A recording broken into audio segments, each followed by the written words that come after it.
now. What is happening, everyone? Welcome to a Saturday night NBA Live Before Lock. We have game 3 of the Minnesota Timberwolves on, now down 2-0, but now at home as opposed to being on the road in OKC. Are they live to win the game? Perhaps the spread. I don't know if you have any thoughts on this EMac, but it is a little bit tighter than I thought it was going to be. It is currently a 3-point spread. It opened up at 4.5, and bettors actually taking the side of the Minnesota Timberwolves. So that spread has come all the way down from Timberwolves plus 4.5 to Timberwolves plus 3, and not because there's injury news involved or anything like that. It's just that is how bettors think the game's going to go, being a little bit tighter than how it was initially lined. So perhaps Minnesota live to win a game at home here against Oklahoma City. So do us a favor, you guys haven't already, like the video, subscribe to the YouTube channel. That helps out a whole bunch in the YouTube algorithm, and it takes, a half second of your time, maybe 2 seconds of your time, depending on how quick you are with that trigger finger there. But if you have any questions for EMac or I as we go here, throw them into YouTube chat, throw them into the Discord channel, and tag me if you have any questions. One of the perks of being a Stokastic sub is you get access to that Discord channel. But EMac, our old pal, what's happening with you today? Nothing crazy. A lot of baseball. Got my ass kicked on the early slate. We'll see what happens on the second slate. Last night, I stumbled into a win. Greg, they've created a series just for me on DraftKings. It's called the Pocket Cup Challenge. Oh. I ended up winning a ticket last night. I beat out 40,000 other people by 7 points in MLB. So I'm happy for that. We'll see if I can monetize that on April 4th. But in any event, what is that? It's like a live final. It's not a live final, but it's a contest to get into. I don't think they charge more than $1 for any iteration. Like last night, it was like 150 lineups for a penny or something like that. But you can win up to 3 tickets in it. First place gets $10,000. I think it's a $50,000 prize pool. So it's like their micro stakes. They're kind of rebranding it a little bit, I think, is the goal. But they run a contest every day, or a qualifier every day. All right. Well, there we go. EMac will be in that final then, if I understood the format correctly. So shout out to EMac for that. Congrats, because that's a shit ton of people. You beat out 40,000 of them.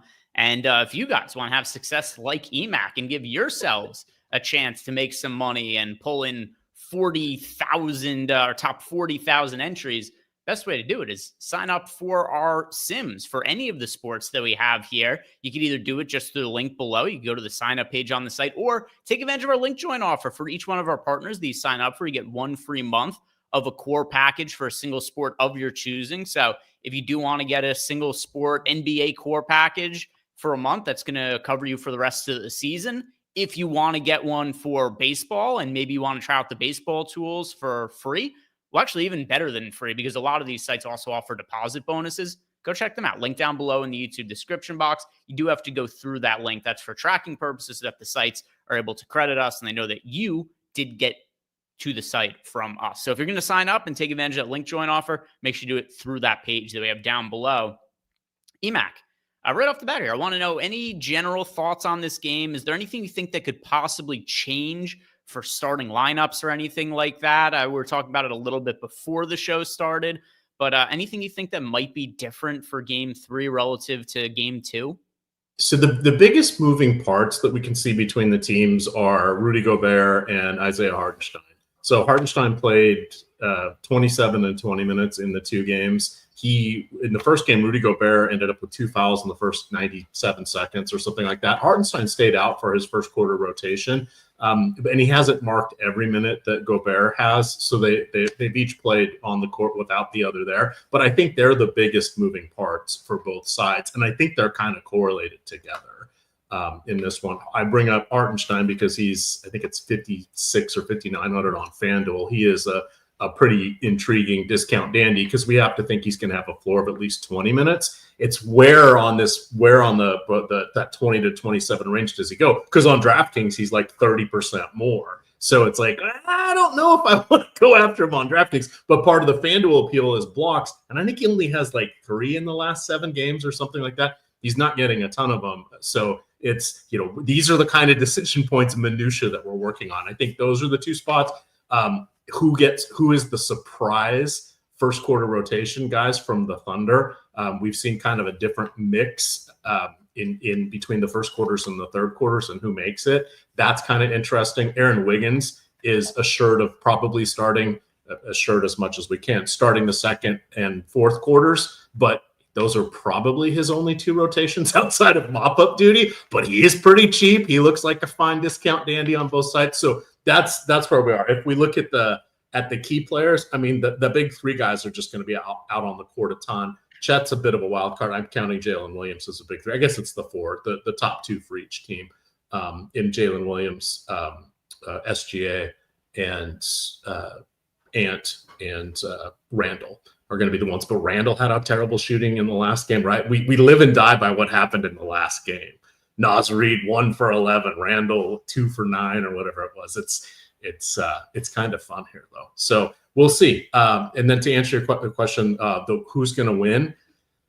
Man, I don't know if there's going to be a gentleman's sweep if the Thunder can't, or I mean, if Minnesota can't take it tonight. And like you, I was surprised that it was a 4.5 spread. It got down as low as 2.5, but moved back to 3. I thought it was going to be like OKC by 5 or 5.5. Yeah, I thought they were going to be bigger favorites as well. So one thing that is different for me, and I don't assume that everybody hangs on to every word that we say or watches all the shows EMac. So I will bring up something from the first couple of games that's been pretty consistent for me, which is I was well overweight to the field to SGA and coming in underweight to the field to Anthony Edwards in each of the first 2 games of the series. I had a real significant lean towards the SGA side. Now for today, I am still leaning towards SGA, particularly in the captain spot. But with that said, EMac, it's not that big of a gap for me because in some of the other games in the series, for me, it was like 5% Edwards in the captain and then like 50 to 60% of SGA in the captain. That's kind of what my breakdown has been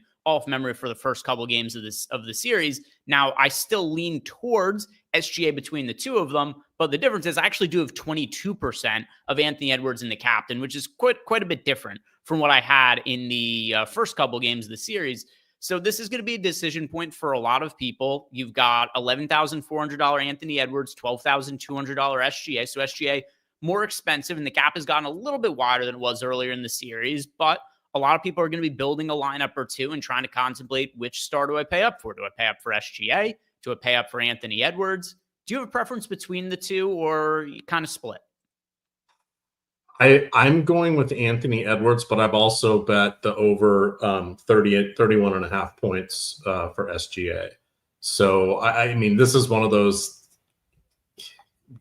you got to zig when people are zagging, and it's hard to tell where the dust finally settles. But I think this needs to be an Anthony Edwards game, no matter what. The Timberwolves' fate sits on, can't Randle step it up? And we need at least one other person, because if it's Jaden McDaniels and Nickeil Alexander-Walker as your second and third highest scorers, the Timberwolves are not going to win. So I'm leaning towards Edwards, but it's almost like you're splitting hairs. If you ran the optimals on both of the sides and you intermixed the Edwards and SGA, all the permutations were within 1.5 points earlier today with the projections. And that is kind of how it's played out. The one nice thing is even if you put both in the utility spot, it was only 3.5 points below. And this was on both DraftKings and FanDuel. It was 3.5 to 4 points below the optimal with one of them in the multiplier slot. So it shows you there's a bunch of paths on how we can get there, but the veracity and the likelihood, the probability, it's going to be some mix of those guys. But I did like seeing that it was didn't have to have one of them in the captain, and you could still get a good number, unlike what was happening in the Denver series where it was Jokic or bust basically. And looking through my lineups, almost all of my top projected lineups have both SGA and Anthony Edwards in from a sim ROI standpoint. So I lean towards SGA if you guys have to choose between one or the other. But for the most part, my lineup's kind of stars and scrubs today, where I'm trying to jam in both of them. Also, Anthony Edwards, his minute ceiling, I think, is outrageously high today, considering the circumstance. They are down 2-1 in the 2-0 in the series. Now they're at home for game 3. People like to say games are must win. I always find that a little silly, EMac, because nothing's a must win until you're facing elimination. There's still another game. So nothing to me is actually a must win until you are facing elimination. But with that said, we have seen some of these high leverage games throughout the playoffs. And we've seen Edwards play 44 and a half minutes in a game against the Lakers. He played 44 minutes in a game against the Warriors. So he's capable of carrying that kind of load. He does go to the locker room a lot. He actually, because I checked this, because off memory, it does feel like Anthony Edwards goes to the locker room a lot. He has gone to the locker room 3 times over the course of the postseason. He's come back in all of those games. But you think about it, what they've played like 15 postseason games or something like that, maybe even less than that. And hehe's gone to the locker room in 3 of them. So that's it's 13 so far. Okay, yeah. So 3 out of 13 games. You're talking about, 22% of them or something like that. That's the amount that he's gotten to the locker room. That's kind of been the only thing that's held back his minutes, that or, blowouts here and there. So Anthony Edwards, if this game is competitive, which the Timberwolves are going to be going all out in a way that OKC maybe might not, because it is a little bit more of a desperate situation for Minnesota, I think we could see upwards of 44 minutes from Anthony Edwards, which is definitely going to make him somebody with as high of a ceiling as, probably even a higher ceiling than SGA for this slate, just because of what the minute ceiling is. I don't think SGA has the same ceiling for minutes that Edwards does. I couldn't see OKC playing him for like 42 to 44 minutes in the way that Ant might end up playing. But let's talk about the other end now.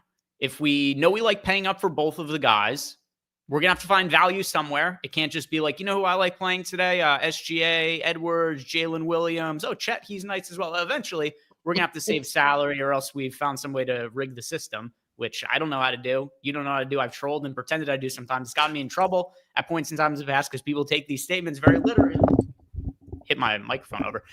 People take these statements very literally at times, EMac. Do you have a preferred value option to spend up for both of the superstars in the game? For me, it's looking like it's Isaiah Hartenstein on FanDuel. I hardly got any Aaron Wiggins, but on DraftKings, it looks like it's going to be Aaron Wiggins. Okay. And why Wiggins over any of the other value pieces from OKC? Because, there's a lot of different directions they can go, and it seems like there's no consistency what they do on a game-to-game basis. Yeah, and that's the biggest risk, and that's why I called out that he may only get those 2 rotations, and it'll be probably about 6 minutes to start the second quarter, maybe 7, and it could be as few as 3 in the fourth quarter, depending on the score. And that puts him in at risk, but 1,400 is kind of a price tag I like. If you guys want to kick my ass, username EMac in the DK lobby, $1 head-to-heads. I just posted some there. I'll be playing Wiggins in my lineup just to make things a little spicy for this one. Right, but so that's my I'm terrified of Kenrich Williams. He hasn't played in every game. He might appear in the first quarter, but he probably, or maybe the second, but he won't. Unlikely to play after that outside of blowout run. Jalen Williams, other Jalen with the Y, hasn't left the bench yet this series. Yet he was playing, in the other one, and this is a fine matchup for him. It wasn't like he's big and immobile and was around to battle Jokic. Remember, he messed around, got a triple-double towards the end of the regular season. He is, a decent guy, but he didn't even make it in mop-up duty in the first game, which I found surprising. And then Nickeil Alexander-Walker. I don't even think of him as a value or as a punt anymore, because we've seen Chris Finch say, hey, I want to play him against SGA. These guys grew up, their cousins the same year. People sometimes forget that Nickeil Alexander-Walker, I think it was like a 14th or 15th overall pick out of Virginia Tech the year after SGA. They both played for the Canadian national teams and select teams and FIBA and stuff like that. So they've been playing and practicing against each other for a long time. One of them's the reigning MVP, but the other one, who's not, isn't scared of the reigning MVP. Now, is he going to shut him down? No, but it's appeared that he's gotten more minutes, and we saw that he lucked into the 17-point game. He has scored in double digits about every third or fourth game, if you look back even through last year's playoff runs. So if he hits a couple threes, he looks very, very appealing. So he's the other guy I like at the discount side. Once you get to the Alex Carusos, the Cason Wallace, Lou Dort, those guys are so interchangeable, and they'll get pulled if there's blowout run. Whereas Minnesota, if they're losing, they're going to keep most of their guys out there anyway. As you said, this is the desperation game. Yeah, for me, and I know you said you're not considering a value option just because he's become so much more popular at this point, but Nickeil Alexander-Walker is the cheap guy I have the most exposure to. Nothing's changed for me from game 1 to game 2 to game 3. Nickeil Alexander-Walker, I don't understand why he hasn't gone up in price on DraftKings or FanDuel. He remains criminally cheap for the role he's playing in this series. He played 25 and a half minutes last game. I don't know that he's going to get exactly those same minutes. We're going to have to talk a little bit about Julius Randle because he got benched last game, didn't play in the fourth quarter. That was something that was pretty bizarre to see. Maybe a little bit of irony, too, because, there's been a lot of talk. Who got the better end of the trade, the Knicks or the Timberwolves? Well, guess what? Karl-Anthony Towns got benched for most of the fourth quarter last night as well, following up people kind of clowning on the Timberwolves a little bit because of the fact that they traded away Karl-Anthony Towns. And then all of a sudden you had extended minutes for Julius Randle. He was playing really well. And then all of a sudden he got benched. People were like, hey, look how well Cat's playing for the Knicks. And the same thing happens to Towns the next day. But we'll touch on that a little bit more in a second. But anyway, Nickeil Alexander-Walker, he's chalk, but remains the best overall value option for me. I felt the same way in each of the first two games of the series. If we had a scenario where he was like $4,200, it would be a little bit more of a decision point for me, but that's just not something that the sites did. They left him there. One guy that I do think is of interest who is pulling some ownership, but nothing crazy, 27% ownership to Lou Dort. You just have a guy in Dort who's fairly cheap, $3,800 in the flex spot on DraftKings, not all expensive on FanDuel either. And, he's a starter who plays sizable minutes, and he's now become so cheap as much as he's not a great fantasy producer, and he's very clearly the fifth option in the starting lineup for OKC. And there's also times where they could close with Caruso over him, or they could go with Case and Wallace over him. He's $3,800, and he's, at a minimum going to be playing like 24 to 25 minutes. So Lou Dort's another one who's a pretty serviceable value option for me. Is there anybody way off the board you're going to for cheap, or like is Aaron Wiggins as crazy as you're looking to get? Aaron Wiggins is about all I want to go for. And there are scenarios where he only plays one rotation, right? So it's like, okay, I'm pretty sure he's going to get two, but that's not guaranteed because there are so many. If we already said Jalen Williams isn't getting time, Kenrich Williams isn't getting time. So it really comes down to Aaron Wiggins being the most likely, but Mark Daigneault could change his mind, right? Or none of them could play, and it's a tight game, and it ends up being Caruso, Dort, Wallace. I'm also terrified of Isaiah Joe. Mm-hmm. I don't want to play him. Yeah, he was in the winning lineup in game one, if I remember correctly. Then he got to last game where he only played 3 minutes. So there was pretty different rotations for OKC in game one versus game two. This is another team that we're seeing more teams do this kind of the Steve Kerr methodology where we've got a lot of guys who are interchangeable. We're going to give all of them a shot to play. Whoever plays the best, that's who gets that extended run. So in game one, it was Kenrich Williams and Isaiah Joe who played well off the bench. In game two, you get Isaiah Joe plays 3 minutes and Kenrich Williams plays 1 minute, but then you get 10 minutes out of Wiggins, you get 28 minutes out of Case and Wallace in that game. So it's going to be very dependent. Whoever plays well for the day for OKC is going to be the guy who ends up getting himself extended minutes. And that was not Isaiah Joe last game. He's going to have opportunity. Like you, EMac, I only have him in 2 of my top 150 lineups, so not really quite getting there. But we saw him do it 2 games ago, so can't play everybody on these slates, but he's definitely one who I don't have very much exposure to, who I share some of the same concerns, consternations. Yeah, I'm trying to think of it, because it's not like I'm trepidation terrified of Isaiah Joe, but at the end of the slate, if he's in the winning lineup, you're like, I should have just played like 10% of Isaiah Joe, but sure. It's always like, what's the opportunity cost? So Isaiah Joe, not quite somebody who's making the cut for myself. Now, the other real key talking point for me with just an unknown, and I'd mentioned it before, we saw Julius Randle get benched in the fourth quarter last game. Now, he still ends up playing 32 minutes overall for the game, but he sucked. 6 points, 5 rebounds, 5 assists, shot 2 of 11 from the field, struggled on defense. So that's what led to Julius Randle getting benched. There is no guarantees that he plays 40 minutes or anything like that, but I do assume that we're going to see him get right back to playing regular minutes. He's had a great postseason. It just wasn't his night last game. He sucked. And instead, he ended up getting benched for other guys who were playing better down the stretch. Do you think we see Julius Randle get back to his normal minutes? Yes, I would like to think so. And this is where, God, the announcers just belabor this point, but the role players back at home, it's not just the role players. It's, it's guys like Julius Randle as well, more comfortable with the shooting environment, all the platitudes and stuff that we're going to throw out. So I think he has a path to regain his minutes again. I don't think it's going to be punitive. He could lose them again, but I don't think Finch is starting out and saying, yeah, you're probably not going to play in the fourth quarter.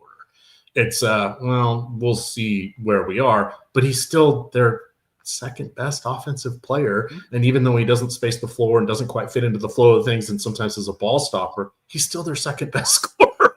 Yep. So it's, I mean, who would you rather have taking shots? Because it's not Conley, Gobert, Wiggins, or no, sorry, not Wiggins, Nickeil Alexander-Walker, Jaden McDaniels, right? I don't want those guys to be the primary scorers. That should be the icing on the cake.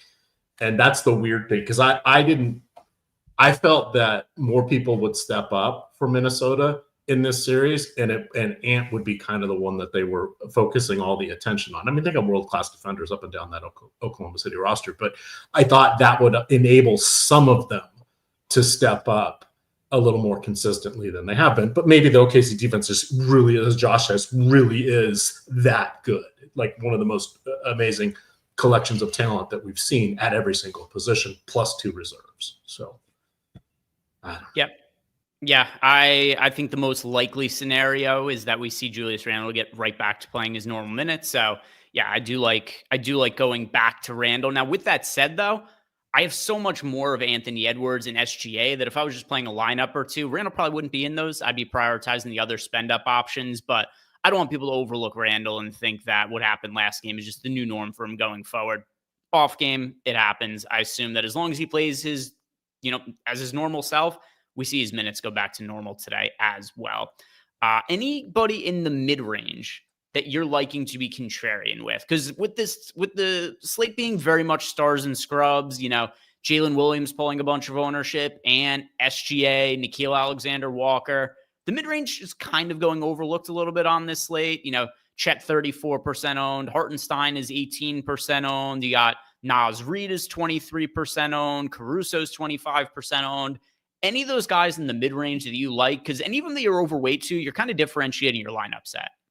So Chet Holmgren, I think, has access to more minutes. He actually didn't have any blocks or steals in the last game. That was the third time in the 13 games that he had not in the postseason. In every other one, he had at least 2 stocks, and he's averaging, I forget if it's 3.6 or 3.8 in the other 10 games. So he's someone I think that there is a path for him to perform in a more admirable fashion from a DFS perspective in the same minutes that he had. He just wasn't getting those periphery stats. So he's someone I'd like to be over on. I agree with you on Edwards. And so this is kind of a preference thing, right? It's like fading somebody. I'm fading him down to, I'm fading SGA at captain. I have 20% in the fields at 30. Is that really fading him? I'm going lower than for these. I'm trying to get up on Edwards in the same spot. I believe in Jalen Williams a little bit more. It's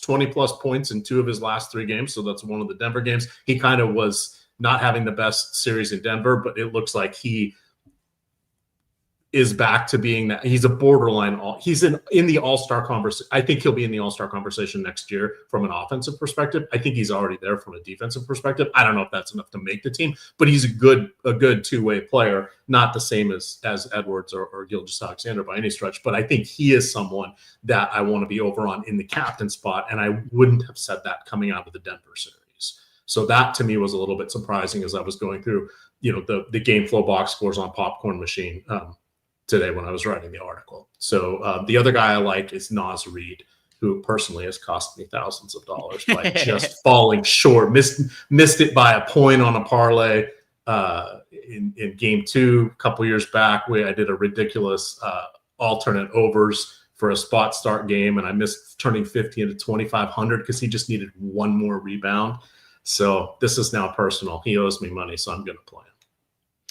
So for myself, I am taking shots on Isaiah Hartenstein. Very, very low owned relative to a 1-game slate. He's pulling 18% ownership, EMac. You guys could see I've got the ownership on screen here. We've got Hartenstein at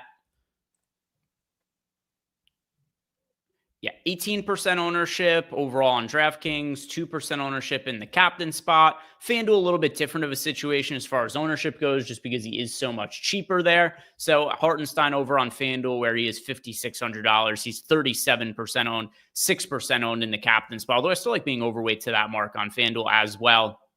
But it's just in the interest of figuring out where, hey, I'm going to be playing a good amount of SGA, going to be playing a good amount of Anthony Edwards, Nickeil Alexander-Walker. Cool, but those are also all the most popular guys, EMac. I'm not reinventing the wheel by playing all the chalk on the slate. The guy that I'm liking to differentiate some of those lineups at is Hartenstein, who played significantly more minutes in Game 2 than he did in Game 1. Game 1 of the series, Hartenstein, who got benched for almost the entirety of the second half. What ended up happening is he picked up his 4th foul very early into the third quarter. They benched him, and he never ended up returning to the game. A big part of that, too, is because the game was a blowout. So it's just circumstances ended up happening where he gets into foul trouble, comes out of the game, and the game's a blowout, and the starters don't come back in anyway. So Hartenstein ends up playing just under 20 minutes in that game. What happens last game? Once again, gets into a little bit of foul trouble late where he has to come off the court, but nothing too problematic for him. And he ends up playing 26 and a half minutes. So if we're going to be getting potentially, the same minutes from Hartenstein that we got last series, where against Denver, he was playing over 30 minutes per game. I don't think it's the most likely scenario. I think most likely he avoids foul trouble and plays like 26, 27 minutes. But he could, if he's playing well, push for 30 plus minutes. Because one other thing that happened last game is while he didn't get into foul trouble until late, he didn't have his best game either. He had 6 points, 8 rebounds. If he puts together a good game in the same way that we've seen like Cason Wallace play extended minutes one game or Isaiah Joe, well, then all of a sudden, you're going to see Dagnall play Hartenstein some extended minutes. That's just how he's run his rotation. The guys who are the best play bigger minutes. And Hartenstein, to me, is the best player you could play on the slate for the least amount of ownership. There are going to, if he goes out and let's say plays 30 minutes and scores 36 fantasy points, he's going to be chalk next slate, EMac. That's just kind of how these slates have ended up going. So I think he's somebody who's going a little bit overlooked. There's an upside in Hartenstein that the field isn't realizing. He's somebody they want to be rostering to get a little bit different. Also, shout out to Chris Williams. I saw he gifted 5 YouTube memberships. As always, Chris, thank you very much for supporting the channel. It is very much appreciated. For everybody else who wants to support the channel, the easiest way to do it, just by liking the video and subscribing to the channel. Final question here, EMac, because our 30 minutes are just about done. This was a quick 30. Quick 30 for us. Are there any contrarian captain options you like? I know you said you like Chet. He's only 6% owned in the captain spot. Anybody who's really low owned that you're taking flyers on there? Let me look at it real quick here. I am 16% on Chet. I am double the field on Hartenstein because I have 4 and the field is at 2. A double on Dort, 4-2. Double on Reed, 6 to 3.5. I'm 8% over Jalen Williams. So I'm going under 16%. Well, I only have 16% of SGA in the captain. Okay. And I'm going over on Edwards. So I'm taking the SGA and spreading it out to a bunch of other people. I'm looking I may not financially recover from this tonight. Yeah. I'm looking at Nickeil Alexander-Walker. He is obviously super popular on the slate, but not in the captain spot. We've got Nickeil Alexander-Walker at, let's see, what is he on FanDuel? He is 0.76% owned in the MVP spot. And final run on DraftKings, we have Nickeil Alexander-Walker. I believe it was at 4% ownership. Yeah, 4% ownership for Nickeil Alexander-Walker. So, well, he's going to be uber popular for the slate. It's almost all ownership in the flex spot. And if you want to build a stars and scrubs lineup where, let's say you're building for the event that Ant plays over 40 minutes, Julius Randle, he gets back to his normal minutes and has a big game. SGA plays well. Jalen Williams plays well.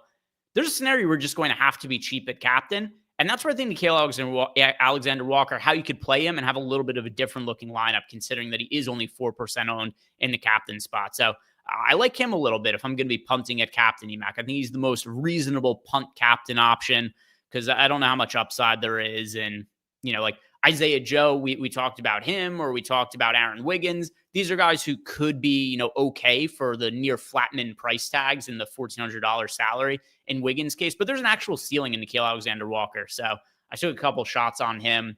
Did you play him at all in the captain spot before we wrap up here? I don't think I did. Let me look. No. Okay. but I do have 58% in the flex. Okay. It's a little higher. All right. Well, I took some shots there on Nickeil Alexander-Walker in that captain spot. But anyway, we are at the end of our 30 minutes. So guys, thank you very much for watching. We are not going to be doing a post-lock show in playback, but if you guys do want to watch the game over in playback, I'm putting that on the screen right now. So you guys can hang out for the night and watch the game in there. If you do have a sub to our playback channel, you get to watch all of the games.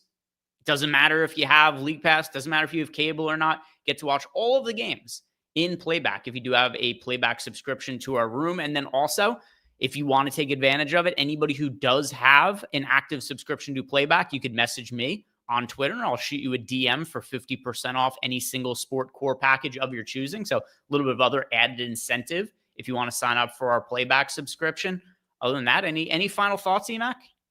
No, just good luck, everybody. And don't forget, we've got baseball live before lock tomorrow, big Sunday slate, and of course, an NBA live before lock for Game 3 of the Eastern Conference Finals as well. It's a later game. It's not that afternoon slot like it was last week. Oh, by the way, my bad. I have made a grave error, EMac. I'm so used to just shouting. I saw the memberships get gifted, so I was just like, shout out to Chris Williams. My apologies. It was Malukar who gifted them, and I am clearly just a massive asshole here. So, Malukar, apologies, and Chris Williams, I have to take back my thank you. I'm sorry. I do appreciate all the support you've given to the channel, but I'm gonna have to remove it and pass it over to Malukar because I did bad reading. I read no good today. No good reading to me. So Malukar, big apologies. It was Malukar who gifted out the 5 YouTube memberships. And then also shout out to the real AD who left us a super chat that says, good luck, everyone. Make sure I've read the name correctly on that one. So guys, thank you very much for watching. If you haven't done it, one more time, like the video, subscribe to the YouTube channel. And if you do want to check out the show over on Playback, the game is live over there. So enjoy the game. Enjoy the rest of your weekend. See you tomorrow, guys.